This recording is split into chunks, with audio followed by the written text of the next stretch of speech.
Follow all Moasers news on his website, www.moasers.com. And on his Facebook Moasers and Instagram Moasers13 page 2. For daily exclusive publications.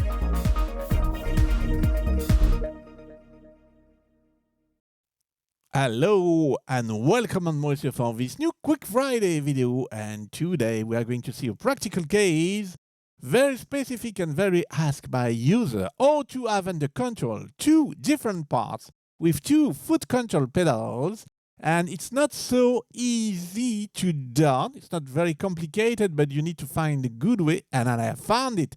That's what we are going to see on that video. If you are not already a Moaser YouTube follower, please click on subscribe and click on the bell to be informed when I release a new video. If you like the content, please click on like. And if you want to support the channel for the free video I release for you on YouTube, you have two ways to done.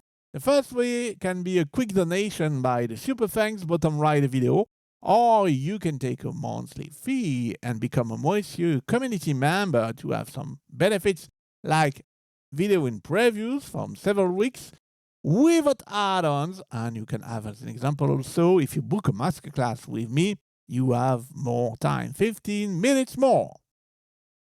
Two FC7 pedals to control two parts. Let's take a basic case. I've got a piano, and you know I'm not going to give you any great pianistic flights of fancy.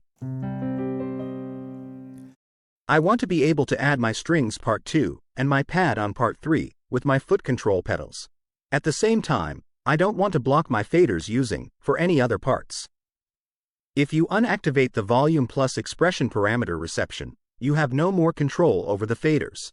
If I select the general control change 4, I'll only be able to use the volume pedal for one part. It wasn't easy to find the right workflow, but on starting, I had a good idea in my mind. Take a look at the result.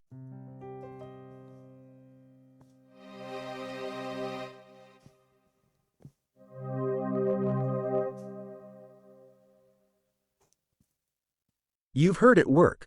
You can't see my feet, but you understand that it's the two pedals that act independently, otherwise I couldn't do this. How did I do that? We're going to use other controllers. We're going to use the control change rotating assignable knobs. That's the trick. Let's go to our part 2. I can do it on screen. I can do here, select part 2, and there I do edit. On this screen, I've made the settings to save time. This is a Quick Friday video. I set the volume of my part 2 to 0. I pressed the control assign button. I moved the rotating assignable knob 1 for part 2. What I'm explaining here is very important. This brought me to the mod control screen. This is assignable rotating knob 1 on part 2, which controls the volume. I adjusted its ratio so as to render it fine. I did almost the same thing for my part 3. In part 3, I set the volume to 0. I pressed the control assign button.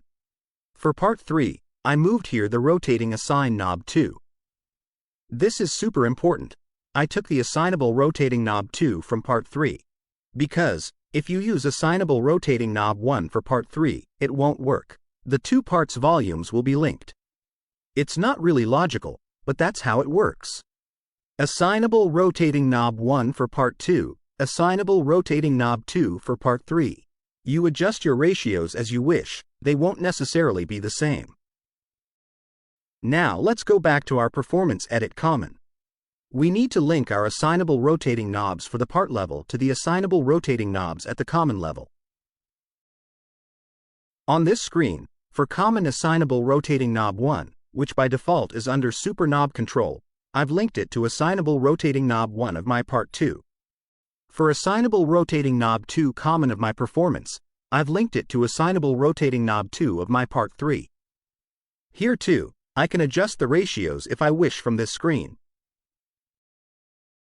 At this step, we can do this.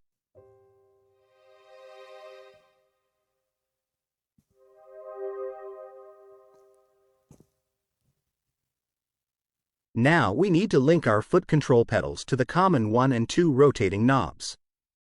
You'll see, it's very simple, so I do edit. I go to the control number screen. Assignable rotating knob common 1 use control change 17. For my foot control 1, I set control change 17.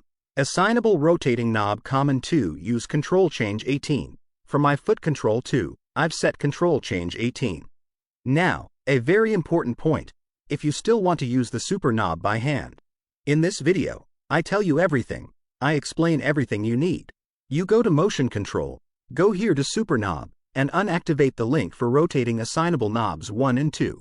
This allows me to use my super knob by hand for reverb send as example, or anything else I need. The others common knobs will follow the super knob. The first two here, which now manage my volumes, will not follow the super knob. For my parts volume, I control them with each of my 2 foot control pedals.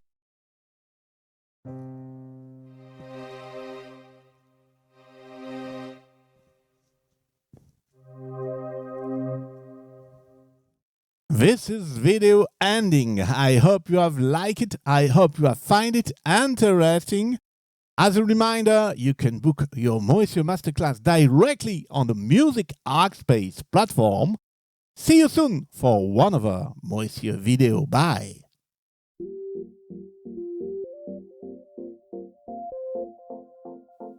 Would you like to discover, learn, or improve your knowledge of your Yamaha synthesizer or stage keyboard? Book your Moisures Masterclass now. Your private session is conducted online through Zoom. Take all benefit of Moisures' expertise, Yamaha synthesizers and stage keyboard specialist and consultant for Yamaha Music Europe and France. As member of International Yamaha Tech Talk live team, Music Hackspace instructor and host of the Camelot Pro Sessions, Joel take care of your experience level. Whether you're a beginner or a skilled user, get the most out of your Yamaha synthesizer, stage keyboard, John Mayla's software suite or Camelot Pro.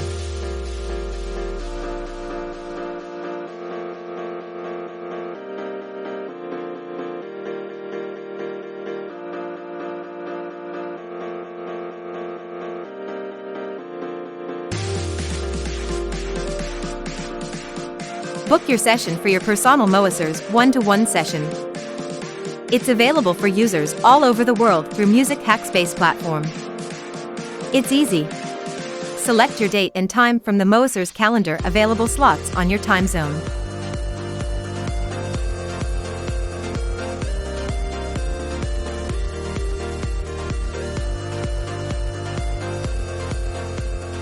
Thank you for watching this Moisures video. Do not forget to click on like, subscribe and click on the bell to be informed when a new video is online. Do not hesitate to write a comment or ask a question. See you soon, bye!